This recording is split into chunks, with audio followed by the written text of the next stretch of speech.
João, capítulo de número 20. Oh, aleluia!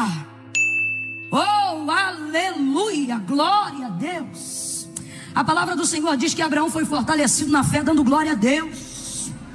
Domingo é o primeiro dia da semana, meu irmão. Aproveita esse dia para colocar combustão dentro de você. Vai dando glória, vai dando aleluia. Vai dizendo que Ele é bom. Engrandece o nome dEle em sua casa. Ele é digno, aleluia. João capítulo 20, do verso 1 em diante. Quem achou pode dar um amém. Diz assim o texto sagrado: na madrugada do primeiro dia da semana, sendo ainda escuro, na madrugada do primeiro dia da semana, sendo ainda escuro, Maria Madalena foi ao sepulcro e viu que a pedra fora revolvida da entrada. Correu ela e foi ter com Simão Pedro e com outro discípulo a quem Jesus amava, e lhes disse: tiraram do sepulcro o Senhor e não sabemos onde o puseram. Então Pedro saiu com outro discípulo e foram ao sepulcro, e os dois correram juntos. Mas o outro discípulo correu mais depressa do que Pedro e chegou primeiro ao sepulcro. E abaixando-se, viu no chão os lençóis de linho, mas não entrou. Chegou, pois, então Simão Pedro, que o seguia, e entrou no sepulcro e viu no chão os lençóis e o lenço que cobrira a cabeça de Jesus. E viu que o lenço não estava com os lençóis, mas enrolado num lugar à parte. Finalmente entrou também o outro discípulo que chegara primeiro ao sepulcro e viu e creu. Mas eles ainda não haviam compreendido que, conforme a Escritura, era necessário que ele ressurgisse dentre os mortos. Então os discípulos voltaram para casa, porém Maria ficou chorando junto à entrada do sepulcro. E enquanto ela chorava, abaixou-se para olhar para dentro do sepulcro e viu dois anjos vestidos de branco, assentados aonde estivera o corpo de Jesus, um à cabeceira e o outro aos pés. E os anjos lhe perguntaram: mulher, por que choras? E ela respondeu: porque levaram meu Senhor e eu não sei onde o puseram. E tendo dito isto, voltou-se e viu Jesus ali em pé, mas não percebeu que era Jesus. Perguntou-lhe Jesus: mulher, por que choras? A quem procuras? E pensando ela que se tratava de ser o jardineiro, respondeu: Senhor, se tu o levaste, dize-me onde o puseste, e eu irei e o buscarei. E então disse-lhe Jesus: Maria! E ela, voltando-se, lhe disse em hebraico: Rabone, que quer dizer mestre. Você diz amém. Glória a Deus. Eu vou contar de 1 a 3. Quando eu disser 3, você vai me ajudar a reproduzir uma temática muito parecida com a temática anual que o Senhor propôs para a nossa igreja esse ano. Quando eu disser 3, você vai olhar para a pessoa que está ao seu lado e vai dizer para ela: busque mais. Tá bom? Eu não contei até 3 ainda, não sei se você percebeu, mas eu vou contar agora. Quando eu disser 3, você vai olhar para quem está ao seu lado e vai dizer: busque mais. Irmã Camila, mas eu não quero olhar para quem está do meu lado. Não quer, não faça, irmão. O que não é por fé é pecado. Você não é obrigado a nada aqui não, viu? De jeito nenhum. Agora, se você entende que muitas vezes para Deus chegar na gente, Ele passa por alguém, ou para chegar em alguém, Ele passa pela gente, deixa Deus te usar como um instrumento vivo. E faça essa pessoa perceber que ela não assentou-se ao lado de alguém que veio fazer uma social religiosa no domingo.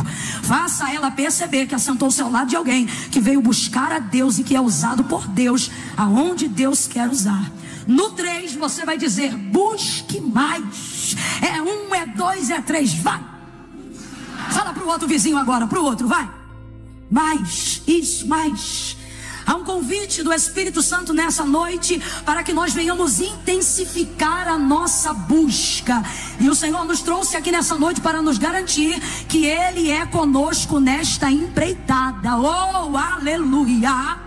Aleluia! Nosso corpo não faz gratuitamente, não faz voluntariamente para Deus bem algum. Não há absolutamente nada na nossa natureza humana que contribua para a glória de Deus, que contribua para a edificação do corpo de Cristo quanto igreja, que contribua para o investimento da nossa vida humana no que tange a manifestação do reino de Deus na terra. Absolutamente nada. O seu corpo não faz, na sua carne e na sua natureza humana, nada voluntariamente para Deus. O que faz e se faz, quando faz, faz por impelimento do Espírito Santo. Oh, eu teria dado um glória a Deus pela pessoa bendita do Espírito Santo. A palavra do Senhor diz que acerca da nossa natureza humana, ela é caída. Acerca da nossa natureza humana, ela ela é fraca. Paulo vai falar sobre isso e ele vai dizer: o bem que quero fazer não faço, mas o mal que eu não quero faço. E ele admite o seu estado e a sua condição na natureza humana. Ele diz: miserável homem que sou, quem me livrará do corpo desta morte? Mas Romanos 7 não termina assim. Termina com ele dizendo: mas graças dou a Jesus Cristo, o nosso Senhor e Salvador. Oh, aleluia! Há um convite do Espírito Santo de Deus para que nós venhamos buscar Deus com mais intensidade nesta noite. Para que nós venhamos buscar ao Senhor com mais intensidade nesse ano. Para que ao invés de que tenhamos orações avulsas, aprendamos a ter fluxo de intercessão diante do Santo dos Santos. E a única maneira de fazer isso é por impelimento do próprio Espírito. É por vontade soberana do próprio Deus. Por isso o texto é claro em dizer que dele é o querer e dele é o efetuar. Então quando você deseja fazer alguma coisa para a glória de Deus, quando você deseja ser mais crente, quando você deseja ser mais gente, quando você deseja ser melhor, quando você deseja ser servo, você já está sobre o comando de alguém que te dá capacidade para fazer isso. Já é o Espírito Santo te impelindo a cumprir a vontade do coração de Deus, uma vez que você já foi convencido por ele na sua razão humana. Quem está entendendo, diga amém. Por que eu estou dizendo isso? Porque esse serviço, essa manifestação, essa busca, ela se dá normalmente por duas vertentes. Ou por uma dor muito grande, e você chega ao nível e à compreensão de que não há absolutamente nenhum outro Deus, nenhum outro Senhor, não há absolutamente nenhum encantamento, entidade e nada que seja capaz de corresponder com solução, com milagre, com melhora, aquilo que te levou a gemer, aquilo que te levou a sofrer. Então a gente vê algumas pessoas buscando a Deus, levadas pela dor, pela condição de estreitamento, e você vê outras levadas por um nível de gratidão muito grande, porque receberam uma bênção, porque têm consciência de que estão vivendo hoje um estado de salvação e graça concedido pelo soberano Deus em seu Filho Jesus Cristo. Mas na verdade esses dois caminhos unem um caminho igual. É o caso de Maria Madalena, uma mulher que já foi muito doída, uma mulher extremamente carente, da qual a palavra do Senhor afirma que dela o Senhor expeliu, expulsou 7 espíritos imundos. E a gente sabe que na conotação do texto 7 aqui não significa de fato que eram 7 demônios que estavam em Maria Madalena, mas significa número de totalidade, todos quantos cabiam dentro dela. E o Senhor libertou esta mulher. Uma vez liberta e sendo levada a ele diante dessa dor, por possessão, por tristeza e todo tipo de mazela que uma vida de pecado impregna na gente, sendo uma vez liberta pelo poder sobrenatural de Jesus Cristo, nosso Senhor, ela decide servi-lo, devota a sua vida completamente a Ele. E quem teria coragem de fazer diferente? Uma vez que não tinha razão de vida, uma vez que não tinha lógica de vida, uma vez que não tinha propósito de vida, de repente se encontra com o autor da vida, de repente se encontra com o dono do propósito, de repente se encontra com a revelação, com a grandeza de tudo aquilo que a alma dela esperava. Era oprimida, não é mais. Era deprimida, não é mais. Era entristecida, não é mais. Estava por baixo, não está mais. Era ofendida, não é mais. Rechaçada, não é mais. Humilhada, não é mais. Desprezada, não é mais. Molestada, não é mais. Abusada, não é mais. Quem me libertou? Jesus. Então a minha vida agora é dele. Ninguém investiu em mim como ele investiu. Ninguém olhou para mim como ele olhou. Ninguém fez por mim o que ele fez. Ninguém fez isso de maneira tão gratuita. Madalena, o que foi que ele te pediu? Nada.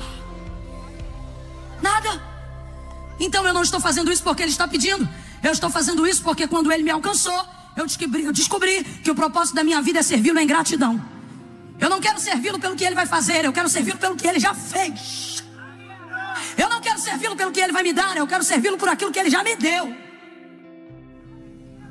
Essa mulher agora entrega completamente a sua vida e ela segue o encalço de Jesus.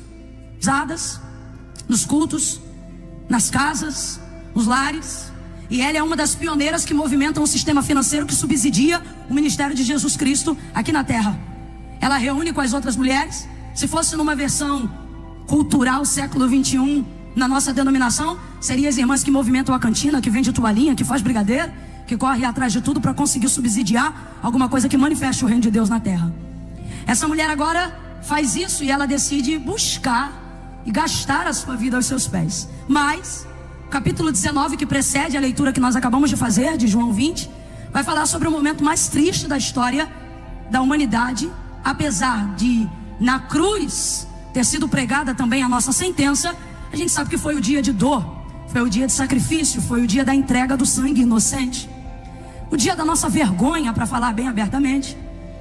E nesse dia, se nós que estamos hoje aqui, quando fazemos o que fazemos em memória dele, honramos entendendo a grandeza do que foi a entrega de Jesus Cristo ao Calvário. Agora você imagine quem durante 3 anos e meio andou com ele, comeu com ele, ministrou com ele, viu os olhos dele, sentiu o amor dele de perto, compartilhou o pão com ele, bebeu o cálice em memória dele. Imagine agora como estão todos aqueles que vão perdê-lo. Vai ser crucificado, golpeado, cuspido, açoitado, e se cumprirá absolutamente tudo o que foi dito pela boca do profeta Isaías. O castigo que nos traz a paz estava sobre ele, pelas suas pisaduras nós seríamos sarados, mas a ele toda a dor, todo o vitupério, toda a exposição, toda a vergonha, toda a amargura. Mas eu glorifico a Deus porque se cumpre tudo isso. Mas João vai dizer no capítulo 19: eu fiquei até o final, e aquilo que eu vi estou escrevendo, e testifico para que quando vocês lerem o que eu escrevi, vós creiais também que vieram com um pedaço de madeira para arrebentar o que estava à direita com ele, e para fazer o mesmo com o que estava à esquerda, e arrebentaram o da direita e quebraram o da esquerda. Mas chegando-se porém a Jesus, João está dizendo, ninguém me contou não, eu estava lá, eu vi. Aí João vai dizer, chegando-se porém a Jesus, não puderam. Está dizendo que não quiseram? Não, está dizendo que não puderam. Aí João interpreta e ele diz, não puderam porque sobre ele havia uma palavra dita pela boca do profeta Isaías, que dizia, nenhum dos seus ossos pode ser quebrado, pode ser cuspido, pode ser moído, temporariamente envergonhado, mas quebrar, ninguém quebra, ninguém quebra. Aí João diz, eu vi. E é por isso que, apesar do relato da ressurreição está em todos os evangelhos, eu particularmente escolho de João, porque os outros são falados partindo do que ouviram. João é testemunha ocular e acompanha o que antecede do que acontece na hora, e é a primeira pessoa a chegar no sepulcro depois das mulheres no período da ressurreição. João, então, para mim, é uma das pessoas mais referendadas para falar da ressurreição, porque ele não está dizendo apenas do que ele ouviu, ele está dizendo tudo aquilo que ele viu. E vamos falar a verdade, a gente ouve diferente quando alguém diz assim, olha, eu ouvi dizer que fulano é uma coisa. Agora, quando chega alguém e diz assim, ninguém me contou não, eu vi, a credibilidade é outra, sim ou não? Tem algumas coisas que você percebe entre os textos sinópticos, onde relatam a ressurreição. Um tem uma coisa, o outro não tem outra, mas João traz o compêndio completo. E isso se dá justamente porque foi, depois de Maria, uma das pessoas mais presentes em toda a trajetória, desde a crucificação até a ressurreição de Jesus. Maria agora, estarrecida, chocada, vendo a imagem do Filho do Deus vivo e inocente, pregado no madeiro, seu herói, sua vida, seu amor. Quem já se apaixonou por ele sabe, ou no mínimo deveria imaginar o tamanho da dor que esta mulher está sentindo. Vê ele no Calvário, segue até o fim. Porém, os sacerdotes vão se indignar, porque isso tudo aconteceu na sexta-feira, e você sabe que sábado é o dia santo dentro da cultura judaizante. E eles dizem, olha, os corpos não podem ficar expostos no madeiro. Por isso, então, que os algozes quebraram, da direita ou da esquerda. Não conseguiram fazer isso com o de Jesus, porque José de Arimateia, que tanto se ocultou quanto discípulo, apareceu bem na hora certa e revogou o corpo de Jesus no madeiro, tomando assim parte do corpo e fazendo a sua primeira confissão pública de fé. Tirou ele do madeiro, colocou ele dentro de um sepulcro novo, o sepulcro de José de Arimateia. Logo atrás vem aquele que João não consegue nem chamá-lo de discípulo, diz assim, aquele que foi até ele durante a noite, Nicodemos. José de Arimateia vem tirar ele do Calvário, vai introduzi-lo dentro do sepulcro, e atrás Nicodemos trazendo quase 34 quilos, exatamente isso, para poder dar a Jesus todo o perfume, todo o bálsamo que ele julgava ser necessário ao Filho do Deus vivo.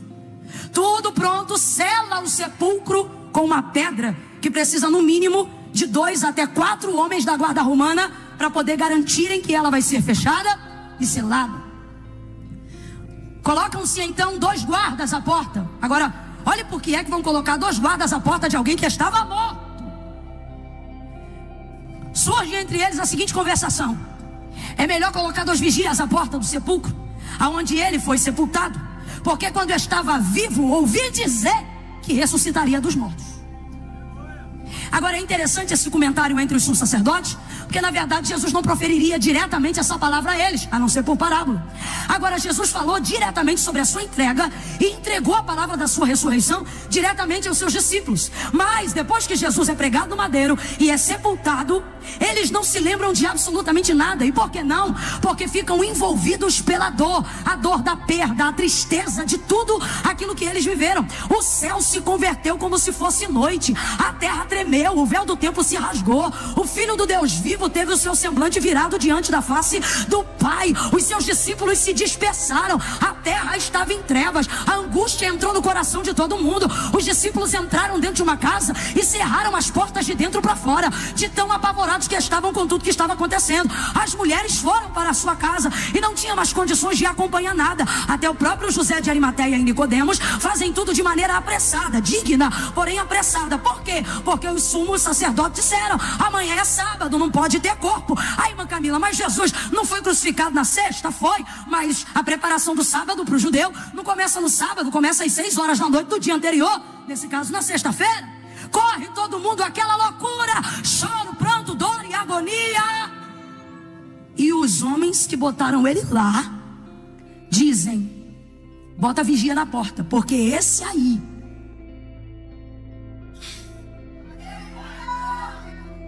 dizia que tinha poder para levantar dos mortos. Agora você vê, vou caracterizar, essa palavra, ela não está vindo da boca dos discípulos. Essa palavra não está vindo da boca de Maria Madalena. Essa palavra está vindo da boca dos adversários, dos que gritaram: crucifica! Eles lembram o que Jesus disse antes. Eles guardam na memória o que Jesus disse antes. Agora os discípulos não lembram. Os discípulos não fazem menção do que ele disse. Por quê? Porque a dor lhes roubou a memória da promessa. A dor tem esse poder de te desestabilizar. Num termo científico, que eu não vou saber dizer o nome, nem me cabe isso agora, mas parece que o próprio cérebro foi programado para não sentir um nível de dor do qual ele não possa suportar.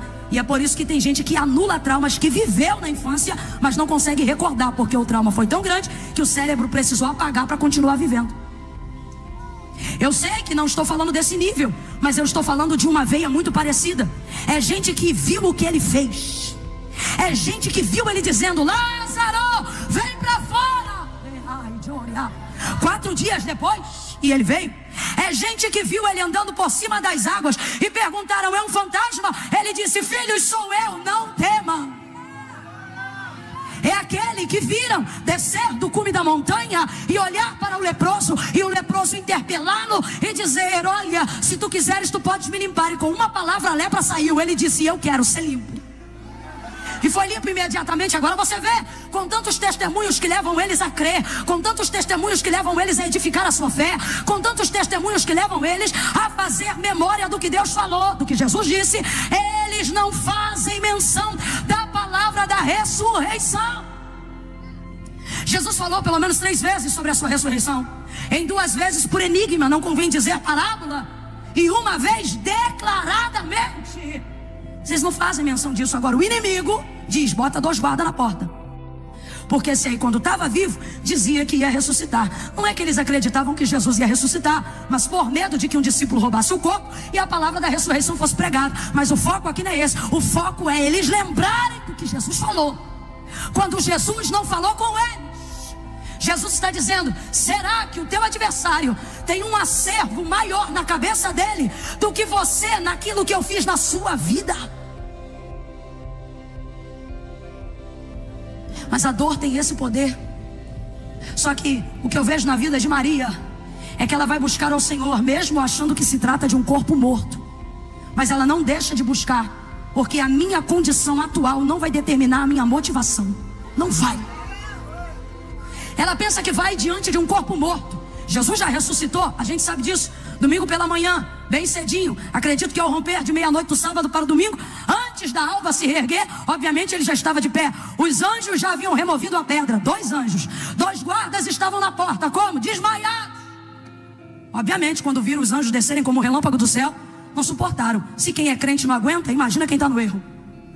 Caíram e lá ficaram em estado de sono profundo, desmaiados. Os textos vão dizer como que se estivessem mortos. Mas não estão mortos, estão desmaiados. 2 anjos removem a pedra. O Filho do Deus vivo ressurge.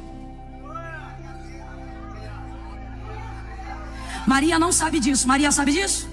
Jesus prometeu isso. Maria em algum momento ouviu isso, mas ninguém lembra disso. Contudo, ela vai buscar a si mesma. Eu disse e vou repetir. Você precisa entender que revelações sobrenaturais e coisas extraordinárias vão acontecer quando você não permitir com que a realidade da sua circunstância momentânea determine a sua motivação para buscar a Jesus, determine a sua motivação para buscar a Deus. Ela sai de casa, levanta cedo. O texto diz assim, olha, na madrugada do primeiro dia da semana, sendo ainda escuro. Completa para mim, por favor, igreja. Sendo ainda, vem com mais vontade, tem muita gente para pouca voz. Sendo ainda escuro. Só que olha como o texto diz, sendo o primeiro dia da semana, ainda é escuro. Maria Madalena foi ao sepulcro. Veja, o que o texto está dizendo é que a alta madrugada, Maria está se dirigindo ao sepulcro por volta de 3, não mais do que 4:30 da manhã. Então veja bem, já é dia. Completa para mim, igreja. Já é. Só que ainda está escuro porque o sol não rompeu a alva. Mas já é dia. Quem aqui trabalha 4 horas da manhã? Levanta 4 horas da manhã para trabalhar. Tá escuro, mas já é. Por isso você está na rua, você bota teu sapato, você bota tua bermuda, você vai pegar teu ônibus, você vai para aquela loucura da Central do Brasil. Eu me lembro quando a gente entrava ali no metrô e o pessoal empurrava a gente para a gente conseguir caber no vagão. A gente não entrava nem de trás, já entrava de frente e tinha que agradecer assim, ó, valeu, porque não dava para virar. 4 horas da manhã, meu irmão, Rio de Janeiro já está quente, já está tudo bombando. Tem gente que está dormindo porque espera o sol clarear. Mas para quem precisa buscar, para quem precisa trabalhar, para quem precisa botar pão na mesa, dependendo daquilo que está vivendo hoje, 3 horas da manhã já é dia, 4 horas da manhã já é dia. E aí você diz, está escuro, mas já é dia. Vou trazer um exemplo bem simples, todo mundo vai entender. Vez ou outra eu saio de casa 3 e 4 horas da manhã, justamente nesse horário. E aí quando eu estou carregando minha malinha, não tenho esse costume de entender que esse horário ainda é dia. Então, por ser escuro, eu ainda penso que está se tratando da noite. Acabei de levantar da cama, mal tomei um banho de gato, saio arrastando a mala, depois de só ter dormido 1h30, 2 horas de sono, passo pela portaria. Os porteiros que estão acostumados a virar o turno direto, eles viram para mim e dizem assim, bom dia. Mas eu sempre digo, boa noite. Eu chego, passo e digo, boa noite. Eles dizem, bom dia. Eles estão me dizendo, filha, tá escuro, mas já é? Tá escuro, mas já é? Tá escuro, mas já é? Quem começou a entender? Tá escuro, mas já é? Deus está dizendo, quando a tua motivação for sincera, você não vai esperar clarear para buscar. Você não vai esperar clarear para buscar. Você não vai esperar melhorar para buscar. Alguém vai dizer, eu só vou depois que o sol aparecer. Só que se a sua motivação é grande, você não pode esperar clarear. Você tem que sair no escuro para fazer o que precisa ser feito. Sobre a seguinte certeza, é escuro para quem está na cama. Para mim que sei o que eu estou buscando, já é dia. Pega na mão de alguém que eu estou sentindo graça de Deus para profetizar isso aqui. Segura na mão de alguém e diga para essa pessoa, pode estar escuro, mas já é dia de levantar, dia de mudar a rotina, dia de mudar a história, dia de tocar para frente. Aleluia, oh aleluia. Sai, Maria, alta madrugada. Alguém diz, está escuro, mas ela sabe, já é? Alguém vai dizer para você, não precisa orar tanto assim. Mas quem não sabe de onde você veio da noite anterior?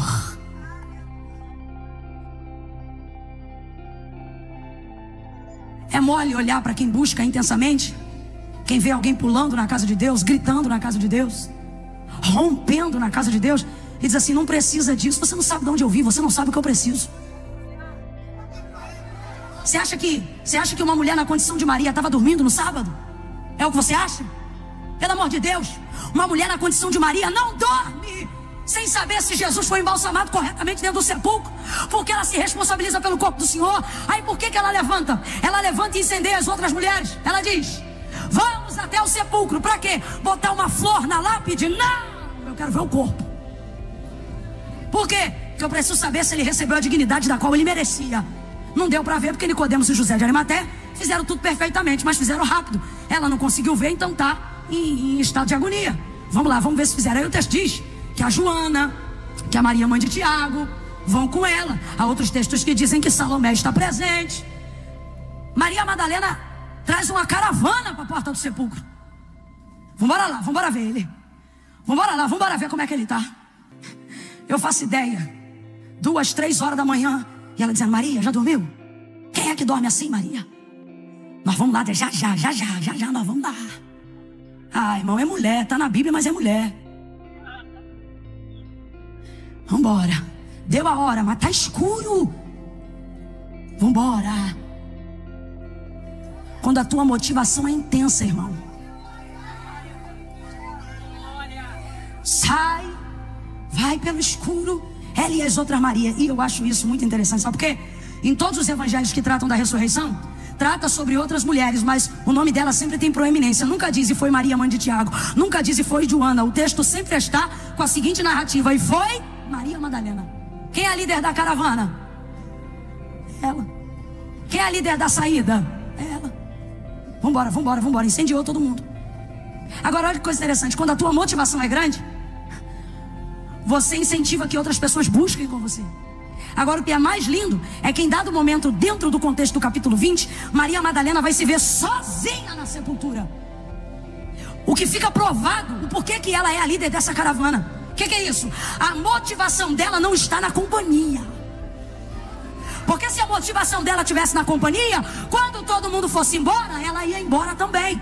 Mas por que todo mundo em dado momento vai embora, mas Maria continua? Porque a minha motivação não é quem anda comigo. Quem está andando comigo está motivado como eu estou. E se não tiver, eu não vou deixar a minha motivação perder o foco, porque alguém perdeu o foco. Levanta a mão. Deus te trouxe hoje aqui para te dizer: a tua motivação motivará alguém, mas não deixe a desmotivação de alguém desmotivar você. Não venha para o culto baseado só em companhia. Não sirva ao ministério baseado só em companhia. Eu sei que é coisa de Maria. Ah, você vai? Ah, eu vou. Ah, porque se você não for, eu não vou. Depende da Maria, porque a Madalena está dizendo: eu vou, vocês vão, também vou. Daqui a pouco todo mundo vai embora. Maria, você não vem? Eu não. Eu sei o que eu vim buscar, e eu não vou embora enquanto eu não encontrar. Pega na mão de alguém aí, segura a mão de alguém aí, aperta com vontade, com vontade. Diga para essa pessoa: arranja uma Maria boa para tua vida. Arranja uma Maria que não vai com as outras. Arranja uma Maria que tem foco. Arranja uma Maria que busca Deus. Aleluia! Mas a motivação dela em buscar a Jesus é tão grande que ela incendeia as outras. Isso é uma centelha, meu irmão. Se você pegar fogo do lado da palha certa, chama na súria. Aleluia! Pega a caravana. Aí aqui vem o que Jesus colocou fortemente no meu coração para essa noite. Maria, você vai lá fazer o quê? Eu vou cuidar do corpo. Maria, você vai lá fazer o quê? Se já está morto. Alguém vai tentar te desmotivar a buscar. Vai dizer que sua busca não vale a pena. Quando eu vejo Maria buscando a Cristo, sabendo que na cabeça dela ele está na condição de um morto, o que eu vejo é uma mulher disposta a investir em alguém que não lhe dá mais retorno. E esse é o maior nível de gratidão que alguém pode chegar. É quando você continua dizendo: eu te amo, e não ouve de volta: eu também te amo. É quando você diz: eu oro por você, e a pessoa diz: não ora não. Você diz: eu oro sim. Não está baseado no que ele podia fazer por ela. Está baseado na gratidão do que ela já tinha vivido, do que ele já tinha feito na vida dela. Vou abrir só um parêntese. Seu marido pode ser chamado de traste hoje por você, mas se você está com ele é porque em algum dia ele já te fez feliz. Busque a Deus então pela vida dele, não pelo que você está vivendo hoje, mas por gratidão do que você já viveu um dia. E escute o que eu estou falando: casamentos ressuscitarão. Quem está entendendo, diga amém. Diga glória a Deus. Meu ouvido acabou de abrir. Aleluia. Depois, outro dia, não sei para que grita tanto. Quando você tiver que despressurização da cabine todo dia no teu ouvido, fica tapado, a gente grita igual doido e depois o ouvido abre, a gente diz: meu Deus, eu estou gritando. Maria vai com as outras, ou melhor, as outras vão com a Maria e vão buscá-la cá. Só que elas estão tão motivadas em ver Ele, em estar com Ele, em estar diante da presença dEle, não importa qual condição Ele esteja na cabeça delas, que, com todo respeito, a doida não pensa que tem uma pedra que precisou de quase 4 homens para botar no lugar. Não, elas não preparam logística antes de sair de casa. Por quê? Porque elas não saíram de casa motivadas por recurso. O texto é claro. Ela sai motivada pela busca. Eu quero meu Senhor. Os anjos dizem: o que você busca? Meu Senhor. Jesus diz para ela: o que você busca? Ela diz: meu Senhor. Eu não estou buscando meios, eu estou focada no resultado. Eu não estou prestando atenção se eu tenho muito ou pouco. Eu estou ligada no que eu sei que preciso. Aí talvez alguém aqui diga: incoerência total.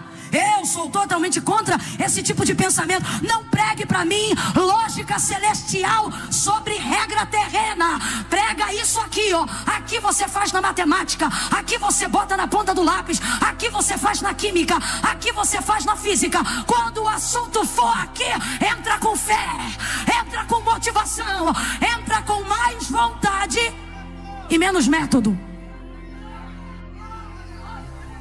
Olha para alguém e diz: não age aqui. Faz aí, sentido vertical, diga: não haja aqui como se age aqui. Diga: quando é aqui, se pensa aqui. Quando é aqui, se pensa aqui. Nós não andamos por vista, nós andamos por fé. Saem elas pelo caminho. Magdiel, é Magdiel, nosso maestro aqui. Me ajude aqui, Magdiel. Vou lhe pedir uma gentileza. O espírito que me toma vai tomar você também. Nada de cerimônia de casamento. Faz um negócio parecido com um tango. Uma coisa forte. Isso. Saem elas pelo caminho. Vamos lá, vamos. Vai ser lindo? Vai. A gente precisa dele? Precisa. Nós o amamos, o amamos. Quem vem comigo? Eu vou. Quem vai comigo? Eu vou. Estou parafraseando. De repente, enquanto caminham, completa para mim, enquanto... O texto diz que Maria Madalena vira para Maria, mãe de Tiago, e diz assim: e a pedra? Depois que a caravana saiu, Maria, depois que a gente está no meio da rua, depois que a gente rompeu com a cerca de casa, ô Maria, menina, e agora? Quem remove a pedra? Só que veja, o texto diz que elas falam isso e continuam. Você está entendendo? Eu sou da época que crente tinha tanta vontade de buscar a Deus nos cultos, que ele vinha com a passagem de vinda sem saber como é que ia voltar. Era gente que tinha tanta vontade de buscar a Deus, que só se dava conta que não tinha o dinheiro da volta depois que já tinha chegado no culto. E aí o que acontecia? Essa gente tem experiência para contar até hoje. Deus trouxe você aqui para dizer: você precisa buscar mais, você precisa ter um foco. Eu vou te fazer viver experiências, mas você não pode ficar focado no recurso. Pastor Odilton já disse: minha é a prata, meu é o ouro. Deus está dizendo: foca no propósito e deixa que eu construa a ponte. Foca no propósito e deixa que eu entro com o recurso. O texto diz que elas falam sobre isso, mas não param de caminhar. Eu estou sentindo a virtude de Deus aqui. Deus está dizendo a alguém: caminha, caminha. Como é que a gente vai pagar o boleto que vence amanhã? Deus está dizendo: não deixe de vir para o culto hoje por causa do boleto de amanhã. Caminha, caminha. A biópsia do resultado do exame vai sair semana que vem. Será que eu consigo adorar a Deus nesse culto? Eu vou adorar. Caminha.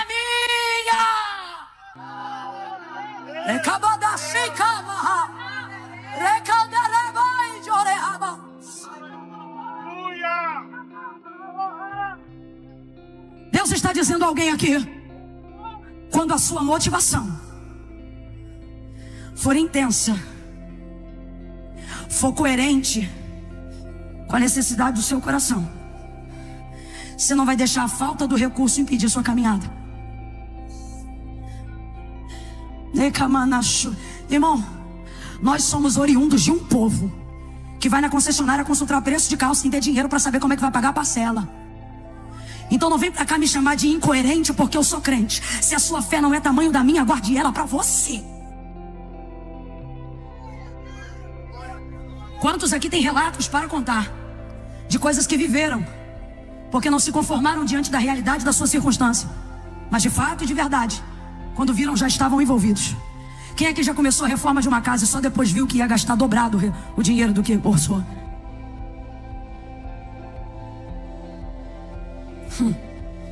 Só que a palavra do Senhor diz assim: aquele que leva, disse o salmista, a preciosa semente andando, tá chorando, mas tá triste, mas tá. Alguém diz: irmã Camila, eu tô deprimida, tô tomando Rivotril, não interessa, veio no culto, tá com Rivotril, mas tá andando. Tá tomando remédio, mas tá andando. Tá entristecido, mas está andando. Oh! Enquanto elas conversam sobre isso, Deus está dizendo: não deixa a preocupação do trajeto te impedir o passo. Enquanto elas conversam sobre isso, chegaram. E quando chega o susto, a pedra já fora revolvida. Não sei se você entendeu. No caminho elas estão com a preocupação. Quem remove a pedra? Na chegada elas tomam susto, já removeram. Ah não, vou falar de novo. Domingo você vem neste culto e você diz assim: estou aqui, mas amanhã só Deus sabe. Deus está dizendo: cuida de hoje, amanhã já removi. Quando você chegar lá, a pedra já foi mexida. Oh, pega a mão desse crente, levanta a mão dele para o alto e diga: busca hoje, caminha hoje, e na chegada já está removida. A pedra já foi removida, a pedra já foi rolada. Aleluia! Misture essa palma com glória a Deus, o Deus que tira a pedra. Deus não vai deixar as preocupações desse trajeto te impedirem de viver a realização da caminhada, do projeto. Chegou a pedra removida. Removeu a pedra. Ô Maria, por que você não lembra do que ele disse? Não consigo, tá doendo muito. Só que veja, a palavra de Deus não mudou só porque agora começou a doer. Antes de doer, Deus já tinha liberado a palavra. Antes de doer, Jesus já tinha dito o que ia acontecer. Mas Camila, o que você está dizendo? A dor de agora não muda o resultado da palavra que ele liberou? Então não deixe a dor de agora fazer você suspeitar do cenário do milagre. Vou falar rasgado. Tem gente aqui que já está inserido no cenário do milagre. Tem gente aqui que já está inserido no contexto da realização. Tem gente aqui que ainda não discerniu, mas Deus já colocou de frente para a bênção. Tem gente aqui que ainda não percebeu, mas você já está numa terra que Deus te deu para conquistar, num grupo de pessoas que Deus te deu para você estar confortável, mas você tem andado desesperada, tem andado desesperado. Por quê? Porque o que você buscou não saiu da onde você esperava. Ela pensou: eu vou encontrar ele dentro do sepulcro. Veja, a busca é contigo, o resultado de onde virá é de Deus. Quando ela vê que a pedra está removida, era para ela ter dito glória. Mas não, ela suspeita do cenário. Deus falou comigo na minha casa. Ele disse: quebre isso hoje em nome de Jesus. Tem gente aqui que está suspeitando do cenário. Tu ora 10 anos por esse marido, busca 10 anos pela vida dele. No dia que ele aceita Cristo, você diz: mas será mesmo? Buscou tanto, empregou tanto esforço, que quando a coisa acontece, de vez celebrar, você suspeita. Você reclama de não ter tido amigos. Deus te coloca num ciclo de amizade, gente íntegra, mas o povo é tão puro, tão puro, tão puro, que nem você está acostumado. Então de vez celebrar, você suspeita. Não tem gente boa assim não. Isso aí está escondendo alguma coisa. Deus está dizendo: eu não quero que você suspeite da realidade que eu projetei só por causa da sua busca. Eu quero você confortável no cenário do milagre. Ela fica desesperada, olha e pensa: tá vazio. Roubaram. Sai correndo. O texto diz que as outras veem os anjos, os dois, e saem correndo também. Revelação de Marcos e de Lucas. Nessa que todo mundo sai correndo, apavorado, chega na casa onde estão os discípulos. Roubaram o corpo do Senhor. Ninguém acredita nela, a não ser Pedro e João. Aí Pedro e João voltam. Vamos ver se tem coerência o que ela está falando. O restante fica na casa. E as mulheres não voltam mais. O medo foi grande do que elas viram. Você tem que entender que quando você começa a buscar insistentemente por algo, o céu vai se revelar ao seu favor. E nem todo mundo está preparado para ver a visão. Nem todo mundo está preparado para compreender o que Deus separou para mostrar para você. Quando ela vê os anjos, ela também sente determinado pavor.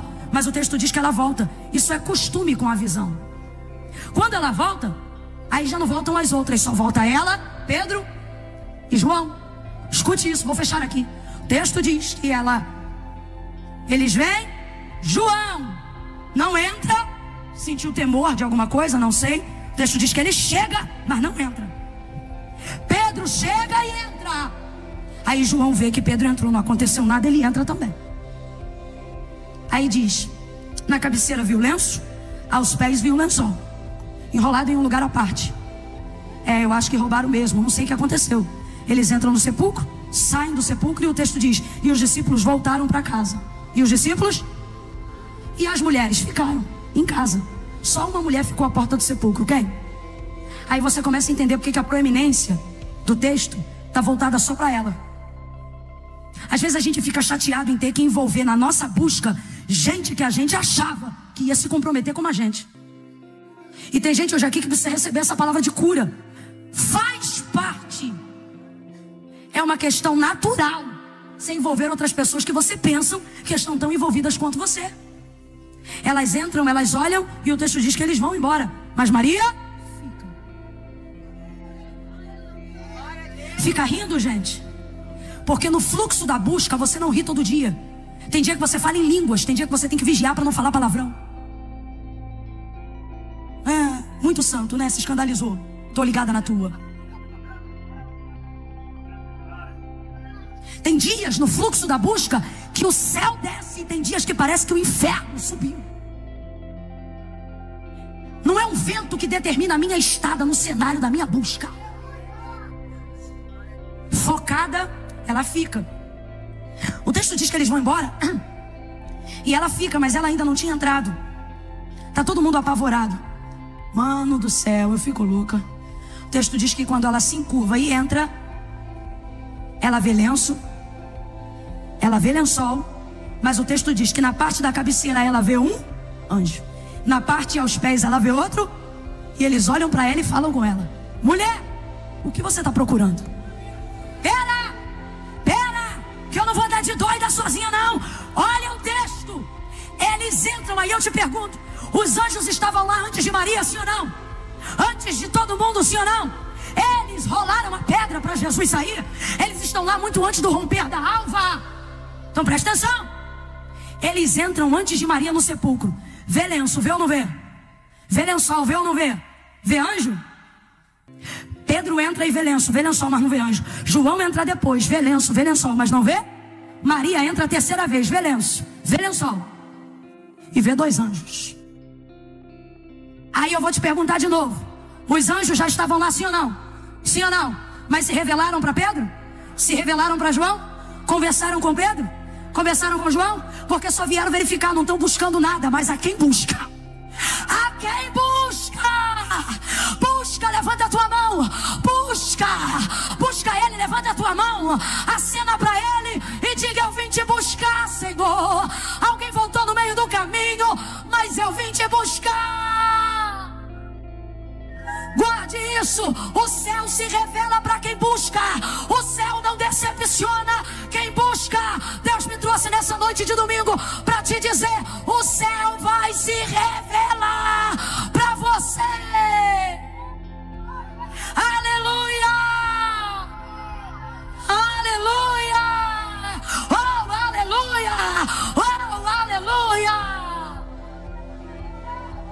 Deus falou comigo, vou entregar para você. Deus me disse assim: olha isso aqui. Houve dias de batalha no Antigo Testamento que o Senhor enviou o seu anjo. E um anjo foi o suficiente para arrebentar com mais de 150 mil de uma vez só. Quem está me ouvindo, diga amém. Por que para rolar a pedra manda dois? Se um tem o poder de acabar com o exército, que fará rolar uma pedra? Mas é porque na porta não tinha um guarda, tinha um. Deus falou para mim, para cada empecilho que o adversário botar no resultado da sua busca, eu vou enviar um anjo. Não, peraí. Eu tenho que falar isso aqui, porque durante muito tempo a gente ministrava a palavra dos anjos, a gente falava a coisa dos anjos, mas teve uma galera que perdeu a linha aí e começou a querer dar para anjo honra que só se deve dar a Deus. Aí a gente ficou meio apavorado e parou de falar de anjo. Deus falou comigo, vai lá e volta a dizer que eu ainda dou ordem aos anjos ao vosso respeito. O ministério dos anjos é real. Tem anjo na tua casa, tem anjo no teu trabalho, tem anjo na tua escola, tem anjo ao teu redor. Tem anjo, tem anjo, tem anjo. Aquela bala não te matou porque tinha um anjo. Aquele carro não capotou porque tinha um anjo. Tem anjo, tem anjo, tem anjo. Anjo. Tem anjo aqui nessa noite.